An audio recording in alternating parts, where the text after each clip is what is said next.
या नमस्कार. माझा हा वाडा आहे.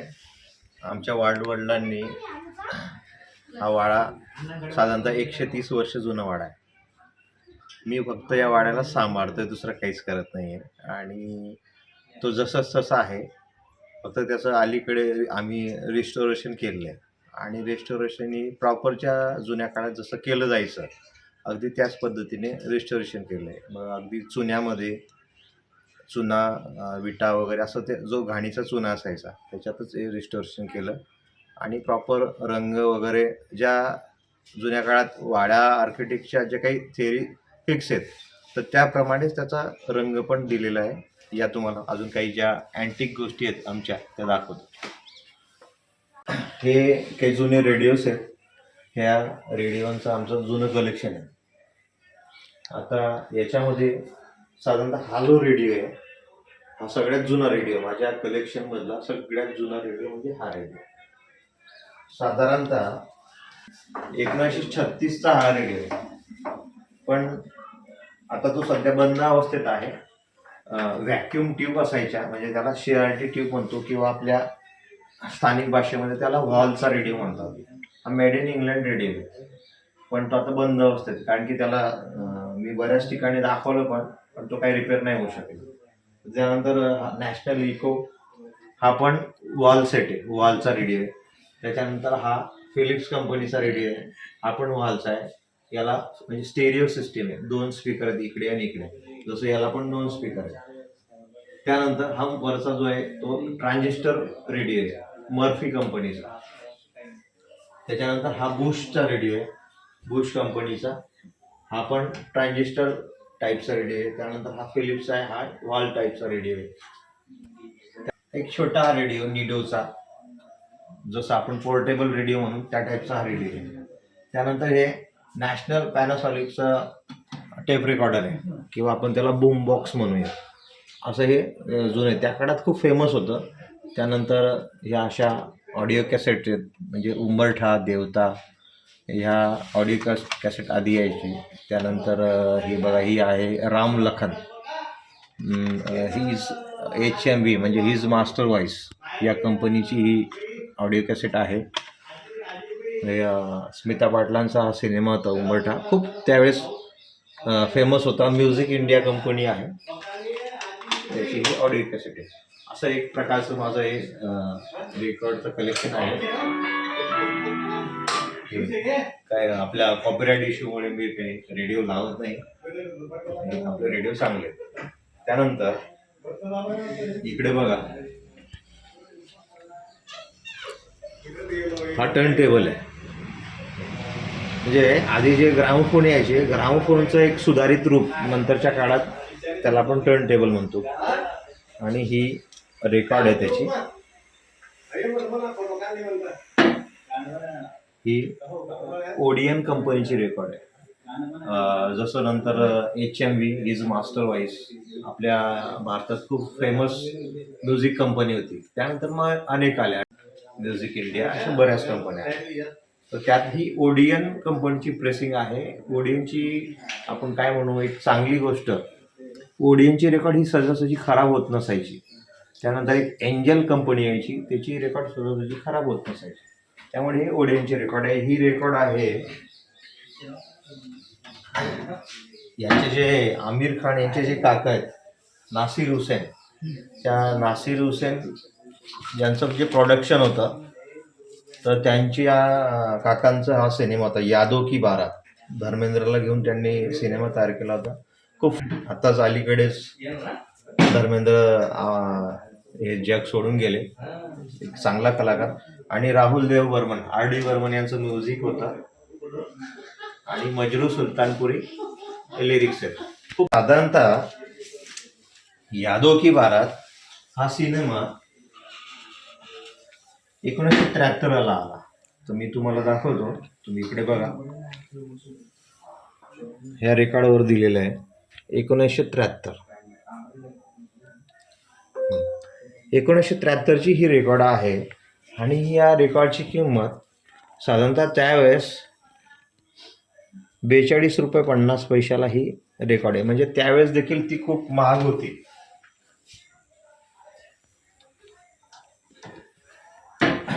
रेकॉर्ड वगैरे ह्या त्या काळी आजही देखील काही विनाईल रेकॉर्ड मिळतात. आजही त्या काही रेकॉर्ड आहे 5-6 हजाराच्या पुढे मिळतात. म्हणजे आपल्याला असं वाटेल की 42 रुपये 50 पैसे ही कमी किंमत आहे, पण 1973ला 42 रुपये 50 पैसे ही किंमत खूप जास्त आहे. असं माझं कलेक्शन आहे. त्यानंतर हे जे स्पीकर आहे हे पण साधारणतः 45 ते 50 वर्ष जुने स्पीकर आहे. हे पण हीज मास्टर वॉइस HMV कंपनीचे स्पीकर आहे. तुम्ही जवळून बघितलं तर तुम्हाला तो लोगो दिसेल, एक कुत्रा आहे आणि ग्रामोफोन आहे. हे HMVचा लोगो आहे. त्यानंतर हा अकाईचा ॲम्प्लिफायर आहे, इंटिग्रेटेड ॲम्प्लिफायर. त्यानंतर हे बघा, हा आमचा आजींचा फोटो आहे, पेंटिंग. त्याच्यात तुम्हाला तो ग्रामोफोन दिसत असेल. तर हा ग्रामोफोनला जी रेकॉर्ड चालायची त्याला 78 RPM असं म्हणायचं. तर त्या 78 RPM त्या रेकॉर्ड ठेवण्यासाठी हा ओरिजिनल एक लाकडी बॉक्स यायचा आधी, आणि HMV कंपनीनेच तो लाकडी बॉक्स काढलेला आहे. तुम्हाला लोगो जर दिसेल, हीज मास्टर वॉइस HMV त्या कंपनीचा लोगो आहे. आणि त्या रेकॉर्ड ठेवण्यासाठी साधारणतः असे लाकडी बॉक्स त्या काळात यायचे आणि याच्यात रेकॉर्ड ठेवायचे. तर रेकॉर्ड मी कपाटात ठेवले, पण तो बॉक्स आम्ही जसा तसा ठेवलेला आहे.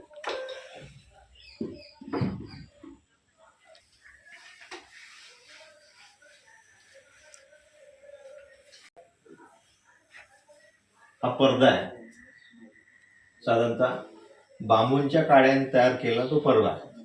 अलीकडेच तो पुण्यातल्या जी बुरुड गल्ली आहे त्या बुरुड गल्लीमध्ये असे पडदे तयार करून मिळतात. मग मी ही साईज घेतली आणि त्या बुरुड गल्लीतनं हे पडदे तयार करून आणले.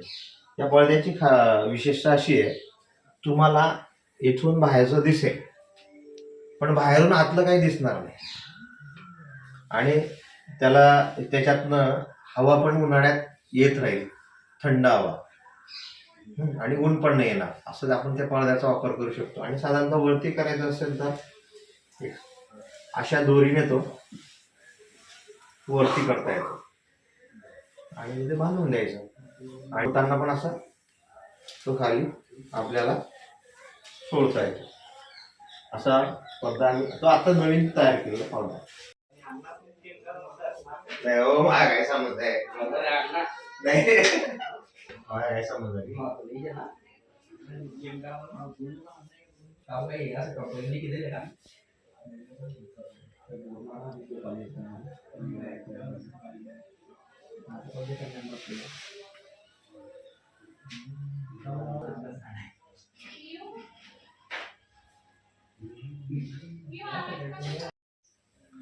हे काही जुने स्विचेस आहेत. हे जे स्विचेस साधारणतः मेड इन इंग्लंड आहेत. खाली प्रोस्लिन म्हणजे सिरॅमिकचं असतं आणि वरती हे पितळी कॅप आहे. पण त्याची सिस्टीमच अशी आहे की आपल्याला असं वाटेल की हे कॅप जर पितळी असेल आपल्याला शॉक लागू शकतो, करंट लागू शकतो, पण तसं काही नाही आहे, तसं काही लागत नाही. आणि हे रेग्युलेटरही जुनंच आहे, ओरिएंट कंपनीचं स्विचेस आहे, 40-45 वर्ष जुना आहे. पण दिवा आहे, हा लांबण दिवा आहे, सिंगल वात इथे करू शकतो आपण. त्याची खासियत अशी आहे, हे जे दिसत आहे हे तेलाची टाकी आहे. ओके. आणि इथं एक होल आहे, त्या होलमधून जेवढं तेल ही जी वाटी, हे भांडं जे जेवढं जडेल तेवढंच तेल आतनं थोडं थोडं बाहेर येत राहतं. साधारणतः जवळजवळ तो 2 दिवस 3 दिवस तो कंटिन्यू चालू शकतो. साधारणतः 1/2 किलो तेल त्याच्या ह्या टाकीत बसू शकतं, असं ती टाकी सेम दिवा आहे. त्यानंतर बघा, हा एक वरती 9 वातींचा लांबण दिवा आहे. असे सगळे लांबण दिवे इकडे लावलेले. वाड्याचं लुक सारखंच आम्ही लांबण दिवे जसं तसे ते लावून ठेवलेले. आता अलीकडे ज्या समया येतात त्या असतात मोठ्या, पण वजनाने खूप हलक्या असतात. ही साधारणतः 8 किलो वजनाची समई आहे, खूप हेवी. आणि त्याची जी डिझाईन आहे त्या डिझाईनवरून आपल्याला कळतात की ती जुनी समई आहे. त्यानंतर हे डान्सिंग शिवा म्हणजे नटराज बेंच आहे जुना. हे जे स्टाईल्स दिसत आहेत त्या मधल्या काळामध्ये साधारणतः ब्रिटिश पिरियडमध्ये अशा फर्निचरमध्ये टाईल्स वापरण्याची एक पद्धत आली होती. ही जी स्टाईल आहे सिरेमिक टाईल, ही तिच्या मागे जर बघितलं he made in England style आहे. आणि अशा स्टाईल त्यावेळेस जर्मनी, इंग्लंड, चायना आणि जपान मधून यायच्या. ही मेड इन इंग्लंड आहे. कॅन्डल लॅम्प आहे, ही अलीकडे पण अशा पद्धतीचे मिळतात. कॅन्डल लॅम्प म्हणजे जी एक संस्था आहे आमच्या आजींच्या नावाने, त्या संस्थेचे एक माडू नावाचं शस्त्र आहे. म्हणजे काळवीट असते ना, त्या काळविटाचं हे शिंग आहे. साधारणतः तुम्ही अलीकडेच जो सिनेमा आलाय छावा, त्या छावा सिनेमात जर तुम्ही नीट निरीक्षण केलं तर त्या युद्धामध्ये या अशा शस्त्राचा वापर केला आहे. माडू साधारणतः असं त्याला पकडलं जातं. असं पकडल्यानंतर आपण असा आणि असा याच्याने वार करू शकतो. याला माडू असं म्हणतात या शस्त्राला. ही कवडींची माळ आहे. साधारणतः शिवाजी महाराज नेहमी त्यांच्या गळ्यात कवडीची माळ ठेवायची, त्यामुळे एक प्रेरणा मिळते माणसाला. म्हणून ही कवडीची माळ जर कुठलाही काही कार्यक्रम असतो तर ते आम्ही वापरतो. हे प्रसिद्ध पेंटिंग आहे जे मुख्य आर्टिस्ट राजा रवी वर्मा त्यांनी हे मूळ चित्र तयार केले. त्याच्यावर आपण ते कॉपी नंतर ही पेंटिंग करून घेतले. साधारणतः 4थीच्या पुस्तकावरचं हे मुखपृष्ठ आहे.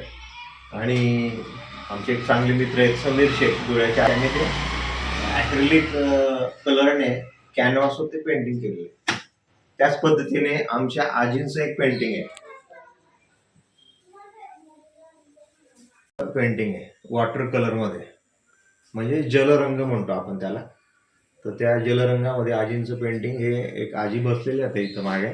मोबाईलमध्ये फोटो काढला होता, त्या फोटोवरनं त्या समीर शेख यांनीच ते पेंटिंग केले. आणि जेव्हा पेंटिंग झालं तेव्हा आजी हयात होत्या, नंतर आजी वारल्या, तर त्यांनी सुंदर पेंटिंग ते केले. साधारणतः ही पेटी दिसते आपल्याला, ही पेटी असं वाटतं की एक नॉर्मल पेटी, तर ही नॉर्मल पेटी नाही. तर ही गल्ला पेटी आहे, म्हणजे कॅश बॉक्स. आधी आपण पैसे जे ठेवायचो ना, अशा पेट्यांमध्ये ठेवायचे. मग ही उघडल्यानंतर तुम्हाला अशी ही दिसते. याच्यात बघा अनेक असे कप्पे आहेत. हे जे दिसतं की म्हणजे आपल्या ज्या डायऱ्या असतात, चोपड्या हिशोबाच्या, त्या ठेवण्यासाठी ही इथं सोय असायची. आणि इथं पेन, बोरू वगैरे ठेवण्यासाठी किंवा टाक असायचा, किंवा काही जी नाणी आहेत चिल्लर ती ठेवण्यासाठी असे वेगवेगळे कप्पे केले असायचे. आणि नंतर याच्यात खाली पण असे कप्पे आहेत. ते माझं जे कलेक्शनचे जे काही कुल्प आहेत ते कुल्प याच्यात ठेवले आहेत. त्यानंतर इकडे ह्या बाजूला असा एक चोर कप्पा असायचा. हा बघा, हे एक चोर कप्पा पण त्यांनी दिलेला आहे. आणि नंतर चोर कप्पा बंद करण्यासाठी पाटी ही बंद करायची, म्हणजे कळत नाही त्याच्यात काही आहे का. आणि मग कलेक्शन म्हणून हे बघा काही कुल्प आहे. ही जुन्या काळातली साधारणतः 200-250-300 वर्ष जुनी अशी कुल्प आहे ती लोखंडाची. हे बघा, हे पण कुलूपच आहे. याला मुघल कुलूप असं म्हणतात. बरेचसे जे काही थेरीज आहेत, बरेचसे लोक जे काही याच्यातले जाणकार लोक आहेत, कारण की मुघल काळात अशा कुलपांचं निर्माण जास्त व्हायला लागले, म्हणून त्यांना लोकांनी मुघल कुलूप असं म्हटलं गेलं. वेगळ्या पद्धतीचे कुलप आहे. हे आपल्या खानदेशात एक फेमस रावेर नावाचं गाव आहे. तर याला रावेरी कुलूप म्हणतात का, कारण की ते रावेरला तयार व्हायचं. बऱ्याचशा आपल्या खानदेशांमध्ये जी काही खडी असायची, जिथं आपण गुरंढोरं जे गोठे असायचे, तर ते गोठ्यांना जुने जे काही मोठे शेतकरी असायचे, जमीनदार शेतकरी, तर त्यांच्या खळ्यांना या अशा पद्धतीची कुलप जास्त असायची. कारण माझ्या लहानपणी मी असे कुलप खूप पाहिलेले.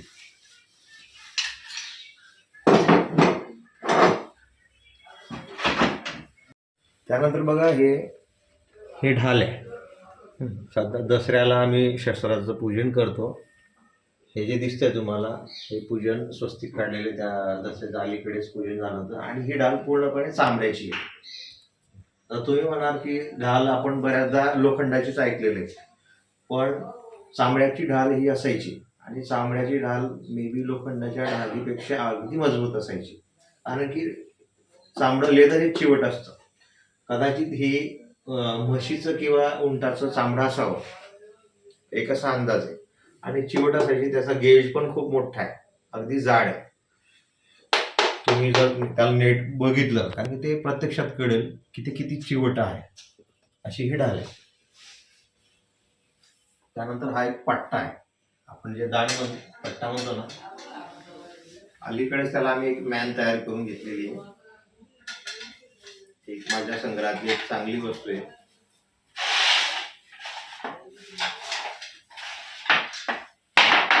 एक पट्टा सांगता, याला खोबळा म्हणतात. या गोष्टीला नख्या म्हणतात आणि याला पातं म्हणतात. ही जी इथं लाईनिंग दिसते याला पन्हाळ असं म्हणतात. मग साधारणतः आपला जो हात आहे या खोबड्यामध्ये या पद्धतीने फिट व्हायचा आणि मग हाताला प्रोटेक्शनही मिळायचं आणि पकडायला अगदी बाजू भक्कम असायची. असं त्या पट्ट्याचा यूज त्या काळात केला जायचा. रेकॉर्डची माहिती देतो तुम्हाला. ही बघा, ही जी रेकॉर्ड आहे हिला 78 रेकॉर्ड म्हणतात. His master voice HMV, his master voice HMV कंपनीची रेकॉर्ड आहे. ह्या रेकॉर्डचं वैशिष्ट्य ही ग्राउंड फोनची रेकॉर्ड आहे. म्हणजे साधारणतः एका बाजूला एक गाणं आणि मागच्या बाजूला एक गाणं, अगदी 2च गाणी या रेकॉर्डमध्ये असायची. आणि याला 78 का, तर ती एका मिनिटाला 78 फेरे पूर्ण करायची, म्हणून 78 रेकॉर्ड असं म्हणतात. ही सगळ्यात जुनी रेकॉर्ड ही आहे. त्याच्यानंतर मग या काही रेकॉर्ड्स आल्या, म्हणजे त्याला आपण LP किंवा EP म्हणतो, किंवा त्या RPM नुसार. आता उदाहरणार्थ दादा कोंडके, हे दादा कोंडकेंची या गाणी अगदी खूप सगळ्याच लोकांमध्ये लोकप्रिय होती. ही दादा कोंडकेंची रेकॉर्ड आहे. हिला म्हणतात LP किंवा 33 RPM. ही मोठी असेल. ही पण HMVचीच प्रेसिंग आहे. साधारणतः ड्युरेशननुसार एका बाजूला एक 4 गाणी किंवा 5 गाणी असायची आणि दुसऱ्या बाजूला पण तेवढीच गाणी. एखादं गाणं मोठं असलं तर मग गाणी कमी बसायची, जसं ऑडिओ कॅसेट असायची आपली त्या पद्धतीने. ही रेकॉर्ड ग्राउंड फोनची रेकॉर्ड नाही म्हणत हिला. आपण जे मी आधी दाखवलं टर्न टेबल, तर त्या टर्न टेबलची ही रेकॉर्ड आहे.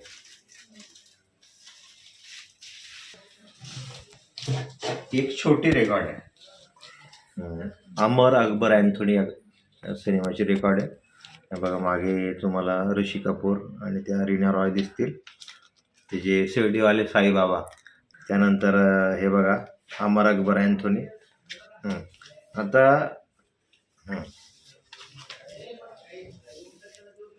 हे पॉलिडोर या कंपनीचं आहे ते प्रेसिंग त्यावेळेचं.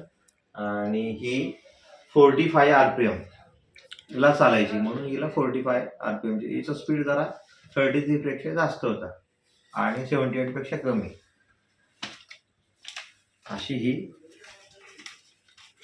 35 RPM ची रेकॉर्ड. अशा वेगवेगळ्या रेकॉर्ड माझ्या संग्रहात आहे. साधारणतः सर्व रेकॉर्ड मिळून माझ्याकडे एक 1500 ते 2000 रेकॉर्डचा संग्रह आहे. आपण एक पारसी शब्द आहे संदूक, संदूक पण म्हणतो, किंवा नंतरच्या काळात एक इंग्रजी शब्द होता ट्रंक पण म्हणायचे, पण आपण त्याला पेटीच म्हणूया. एक जुनी पेटी आहे, ती जेव्हा होती एकदम खराब अवस्थेत होती, तिला नंतरच्या काळात चांगल्या पद्धतीने रिस्टोर केली. आणि मी जी काही तुम्हाला कुलपं दाखवली, तर ती जी कुलपं जी ती अशा पद्धतीने वापरली जायची. अगदी 2 जवळच्या कोंड्यांमध्ये ती अडकवली जायची. म्हणजे अशा पद्धतीचं हे कुलूप आहे. ते कुलूप कसं उघडतं ते मी तुम्हाला दाखवतो. ही चावी इथं ठेवलेली आहे, हे बघा, ही अशा पद्धतीची चावी आहे. आणि मग या बाजूला हे इकडे की होल आहे, की होल दाखवतो मी.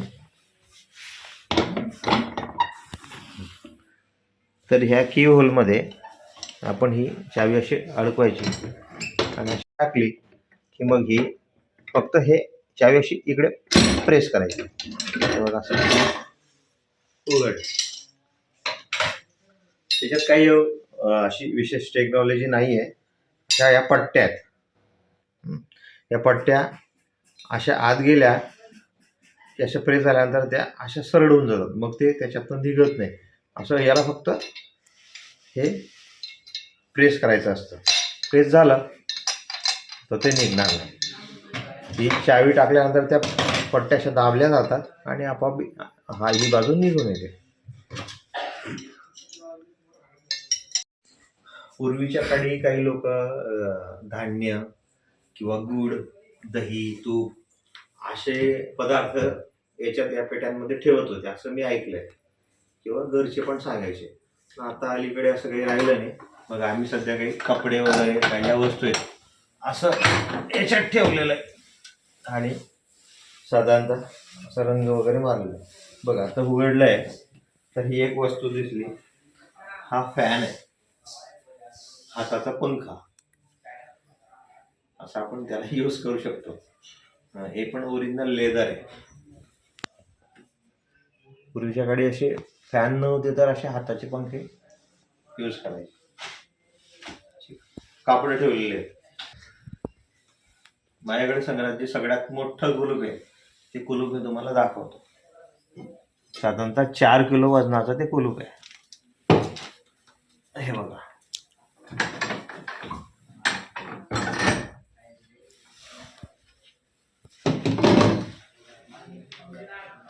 माझा आता हातात पकडलेला आहे तर तुम्हाला अंदाज येईल ते केवढं कुलूप आहे. त्याची ही किल्ली आहे. सेम पद्धतीने हे असं टाकलं, हे प्रेस करावं लागतं. हे उघडलं आणि हे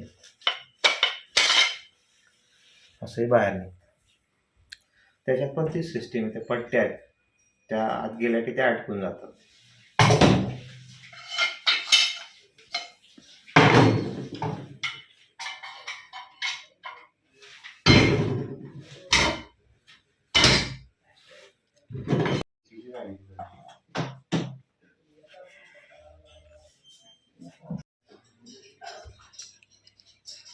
जुन्या टाईपची पेटी आहे, त्याच्यावर चांगलं कोरीव काम केलेले आहे. हे घोडे बनवलेले आहेत त्या कलाकाराने आणि असे काही कप्पे आहेत त्याच्यात आतमध्ये काही चोर कप्पे देखील आहेत. त्यानंतर असं पुढेच एक फ्रंटला हा एक कप्पा आहे, त्याच्यात असे काही कापडं आम्ही ठेवलेले आहेत. आणि हे जे ही समई आहे, या बऱ्याचशा मंदिरांमध्ये, जुन्या मंदिरांमध्ये असं असतात. इथं वरती दिवा ठेवला जातो. आपल्या खानदेशात त्याला दिवठाणी असं म्हणतात.